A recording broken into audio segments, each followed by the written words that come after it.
Bismillahirrahmanirrahim. Assalamualaikum warahmatullahi wabarakatuh. Apa kabar anak-anakku sekalian? Alhamdulillah ya, hari ini kita bisa berjumpa kembali. Tidak lupa kita panjatkan puji dan syukur kehadirat Allah Subhanahu wa Ta'ala, karena pada hari ini alhamdulillah kita masih diberikan kesehatan. Dan tak lupa kita panjatkan sholawat kepada junjungan Nabi besar kita, Nabi Muhammad SAW. Baik anak-anak, sebelum kita mulai pembelajaran, kita berdoa belajar dulu ya. Bismillahirrahmanirrahim. Rabbi zidni ilman warzuqni fahma. Amin. Baik anak-anak, biar semangat kita yel-yel dulu ya. Kalau ibu bilang cerdas cendekia bersama Alfida, kalian bilang fikir zikir Bismillah, Allahu Akbar. Oke, kita coba ya. Cerdas cendekia bersama Alfida, fikir zikir Bismillah, Allahu Akbar. Baik anak-anak, hari ini kita akan belajar tentang bagaimana cara menganalisis struktur dan kaidah dalam sebuah novel. Baik, tujuan pembelajaran pada materi kita hari ini adalah, jadi dengan pembelajaran hari ini diharapkan kalian bisa menafsirkan pandangan pengarang terhadap kehidupan dalam novel yang dibaca. Kemudian yang kedua, menganalisis isi dan kebahasaan novel, menyajikan hasil interpretasi terhadap pandangan pengarang baik lisan maupun tulisan. Dan yang terakhir adalah kalian dapat merancang novel atau novelet dengan memerhatikan isi dan kaidah kebahasaan baik secara lisan maupun tulisan. Sebelumnya, ibu tanya dulu ya, kalian tahu apa yang dimaksud dengan novel? Ya, novel adalah teks fiksi yang menceritakan kehidupan panjang satu tokoh atau beberapa orang tokoh dengan berbagai masalah di dalamnya. Jadi, novel ini adalah salah satu karya fiksi ya, berarti sifatnya hayalan. Meskipun kejadiannya mungkin pernah terjadi, tetapi tokoh dan nama-nama yang ada di dalam novel ini sifatnya adalah fiksi. Perkembangan tema dalam novel. Perkembangan tema dalam novel ini mengalami beberapa perubahan ya, sesuai dengan perkembangan zamannya. Seperti tahun 1920 sampai 1930-an, itu tema yang ada di dalam novel itu berkisar antara kawin paksa dan juga adat istiadat. Contohnya itu novel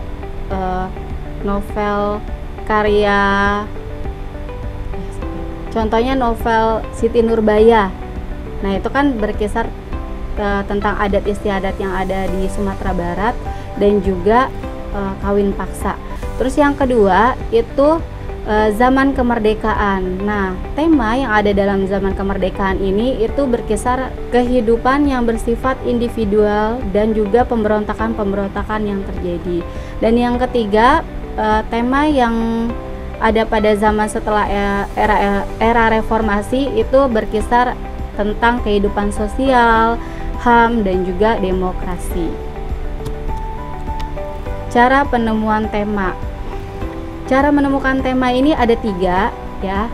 Bisa dilihat dari yang pertama melalui alur cerita, yang kedua melalui tokoh cerita, dan yang ketiga melalui bahasa yang digunakan oleh si pengarang. Oke, lanjut yang kedua, ada struktur dari novel. Struktur dalam novel itu ada 5, ada orientasi, komplikasi, evaluasi, resolusi, dan koda. Struktur novel yang pertama ada orientasi. Nah, orientasi ini merupakan bagian awal dari sebuah novel, berfungsi sebagai pengenalan karakter dari si tokoh utama. Contoh, perhatikan contoh teksnya. Laki-laki ramping ini adalah Ustadz Salman, wali kelasku. Wajahnya lonjong kurus, sebagian besar dikuasai keningnya yang lebar. Bola matanya yang lincah memancarkan sinar kecerdasan. Pas sekali dengan gerak kaki dan tangannya yang gesit ke setiap sudut kelas. Sebuah dari berwarna merah tua terikat rapi di leher kemeja putihnya yang licin. Lipatan celana hitamnya berujung tajam seperti baru saja disetrika. Sepatu hitamnya bersol tebal dan berdekak-dekak setiap dia berjalan di ubin kelas kami. Nah, contoh tadi kutipan teks yang Ibu baca tadi itu menggambarkan karakter dari tokoh utama dalam novel ini, yaitu siapa tokoh utamanya? Adalah Ustadz Salman. Digambarkan di dalam teks ini Ustadz Salman itu adalah seorang laki-laki yang ramping, kemudian memiliki wajah yang lonjong kurus, dan sebagian besar keningnya dikuasai oleh keningnya lebar gitu, terus bola matanya lincah seperti memancarkan kecerdasan. Jadi digambarkan si Ustadz Salman ini orang yang berwibawa, kemudian dia cerdas juga, dan pembawaannya itu bijaksana. Lanjut, struktur novel yang kedua itu ada komplikasi. Komplikasi ini menceritakan masalah atau peristiwa yang tidak diharapkan terjadi oleh si tokoh utama. Contoh, Alif yang tidak ingin masuk pesantren dipaksa oleh kedua orang tuanya untuk mengikuti tes masuk di pondok madani. Setelah lulus, Alif merasa tertekan karena tidak dapat bersekolah di SMA umum seperti Randi, dan terus terprovokasi dengan surat Randi dan kehidupan SMA. Banyak cerita dan perjuangan dalam pondok madani bersama kelima teman Alif yang mengikrarkan diri menjadi Sahibul Menara. Nah, ini cuplikan dari novel Negeri Lima Menara. Jadi di dalam teks yang tadi Ibu bacakan itu ada peristiwa atau kejadian yang tidak ingin dialami oleh si tokoh utama, yaitu Alif. Apa kejadiannya? Si Alif ini tidak ingin masuk pondok pesantren, tetapi karena dipaksa oleh orang tuanya, maka dia mengikuti keinginan orang tuanya dan masuk pondok pesantren madani tersebut. Selanjutnya, struktur yang ketiga ada evaluasi. Evaluasi ini berisi komentar pengarang atau mungkin juga diwakilkan oleh pada tokoh tertentu akan masalah ataupun peristiwa yang dialami tokoh utama. Jadi di bagian evaluasi ini berisi komentar si pengarang terhadap kejadian yang terjadi oleh tokoh utama. Contoh, anak-anakku semua, mari kita bersyukur kita telah diberi jalan oleh Tuhan untuk bersama melangkah sampai sejauh ini. Selamat atas naik kelas ke kelas 6. Tujuan akhir kalian tidak jauh lagi. Terminal sudah tampak di ujung sana. Seperti biasa beliau menyapa kami dengan lemah lembut dan intim. Nah, ini kalau kalian perhatikan ada komentar si pengarang di dalam cuplikan novel yang tadi sudah Ibu bacakan ya. Struktur yang keempat ada resolusi. Resolusi adalah bagian novel yang menggambarkan penyelesaian masalah utama.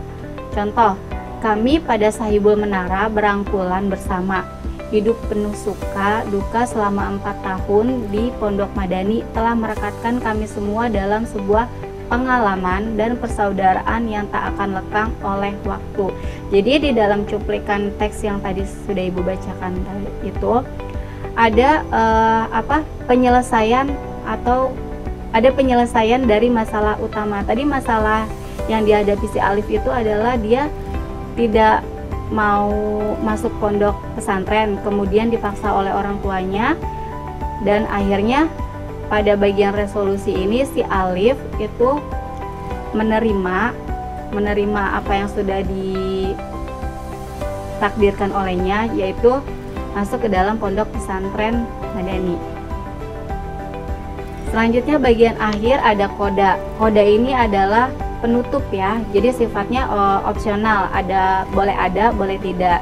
Nah, pada bagian kode ini atau bagian akhir itu berisi komentar terhadap kehidupan selanjutnya dari tokoh utama. Contoh, dulu kami melukis langit dan membebaskan imajinasi itu lepas membumbung tinggi. Aku melihat awan yang seperti benua Amerika. Raja bersikeras awan yang tak sama membentuk benua Eropa. Sementara Atang tidak yakin dengan kami berdua dan sangat percaya bahwa awan itu berbentuk Afrika. Baso malah melihat semua ini dalam konteks Asia, sedangkan Said dan Dul Majid sangat nasionalis. awan itu berbentuk peta negara kesatuan Indonesia. Jadi kalau kalian perhatikan teks ini itu berisi akhir dari masalah yang terjadi di dalam novel Negeri Lima Menara ini. Nah, pada akhirnya atau di bagian akhir ini kan mereka bersahabat ya, 5 orang ya di dalam novel ini. Jadi pada akhirnya mereka tuh memiliki cita-citanya masing-masing, seperti seperti si raja ini mau pergi ke benua Eropa, kemudian si Alif itu ingin pergi ke Amerika, sementara si Atang itu dia mau ke Afrika, dan si Baso itu ke Asia, sedangkan si Said dan Dul Majid itu dia tetap di Indonesia. Lanjut, yang kedua ada unsur kebahasaan novel. Unsur kebahasaan novel adalah unsur yang menjadi kaidah kebahasaan dalam sebuah novel. Yang pertama, banyak menggunakan kalimat bermakna lampau. Jadi di dalam sebuah novel, karena dia sifatnya naratif atau narasi, jadi berisi keterangan waktu ya di dalam novel. Contoh, ibuku meski waktu itu masih remaja tapi sudah bermain musik sama orang-orang yang sudah tua dan keren, seperti Uwak Gitorolis, Kang Deddy Stanza, juga dengan Kang Hari Rusli yang waktu itu bikin kelompok musik Gang of Hari Rusli, dan kata ibu mereka semua gurunya. Nah, kata waktu itu menunjukkan waktu lampau.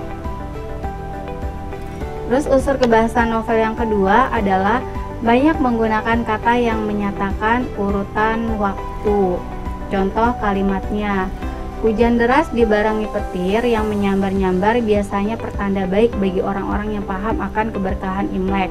Menjelang Cap Gomeh yang akan datang dalam beberapa hari ini, masyarakat Tionghoa berharap akan turun hujan besar disertai halilintar yang berkepanjangan. Nah, pada penggalan cuplikan novel di atas itu terdapat kata menjelang dan beberapa hari ini, itu berarti menunjukkan urutan waktu. Unsur kebahasaan yang ketiga adalah banyak menggunakan kata kerja yang menggambarkan suatu tindakan.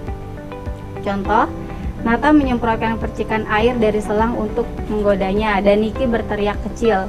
Dia segera melupakan riasannya yang hancur untuk membalas Nata dan menarik analis bersamanya. Nah, pada penggalan novel yang tadi Ibu bacakan itu terdapat kata kerja menyemprotkan. Nah, jadi kata kerja tindakan berarti yang kegiatannya itu terlihat ya oleh mata. Jadi kata menyemprotkan, menggoda, kemudian berteriak, melupakan, dan menarik. Yang keempat, unsur kebahasaannya ada banyak menggunakan kata kerja yang menunjukkan kalimat tidak langsung. Contoh, dia cerita tentang bisnis perhotelan keluarganya. Sejak kecil dia sering ikut papinya traveling ke luar negeri, belajar tentang perhotelan dan seluk-beluknya. Nah, jadi pada penggalan dialog tersebut terdapat kata cerita tentang yang menunjukkan bahwa tokoh yang berdialog ini tengah membicarakan orang lain. Jadi si tokoh ini menceritakan temannya yang memiliki bisnis perhotelan, kemudian temannya ini suka berkeliling ya, mengikuti papinya untuk traveling. Unsur yang kelima adalah banyak menggunakan kata kerja yang menyatakan sesuatu yang dipikirkan atau dirasakan oleh tokoh. Contoh, dia sudah memikirkannya matang-matang, memainkan berbagai jenis skenario yang mungkin terjadi. Nah, pada penggalan novel yang tadi Ibu baca itu terdapat kata memikirkan. Nah, kata memikirkan ini adalah kata kerja yang menyatakan sesuatu yang dipikirkan atau dirasakan oleh tokoh. Yang terakhir, unsur yang terakhir adalah menggunakan banyak dialog. Karena novel ini sifatnya cerita atau narasi, maka di dalam novel itu ada dialog, ada beberapa dialog. Nah, dialog pada novel ini ditunjukkan atau ditandai oleh tanda petik dan kata kerja menunjukkan tuturan langsung. Contoh, katanya dia habis nangkep nyamuk dapat 2 ekor, terus dia masukin ke botol. Kedua nyamuk itu dia namai Boni dan Kinkan. Perasaan waktu itu di Bandung bukan sedang musim nyamuk deh. Ah, sudahlah, ikut permainannya. Mau nggak? Nah, ini kalau kalian perhatikan ada dialog yang terjadi antara tokoh 1 dengan tokoh 2. Baik, cukup sekian materi yang Ibu sampaikan hari ini. Semoga bermanfaat untuk kalian. Mari kita tutup dengan mengucap hamdalah, alhamdulillahirobbilalamin, dan jangan lupa kita yel-yel Alfida lagi ya. Alfida cendekia, soleh, berilmu, dan beradab. Wassalamualaikum warahmatullahi wabarakatuh.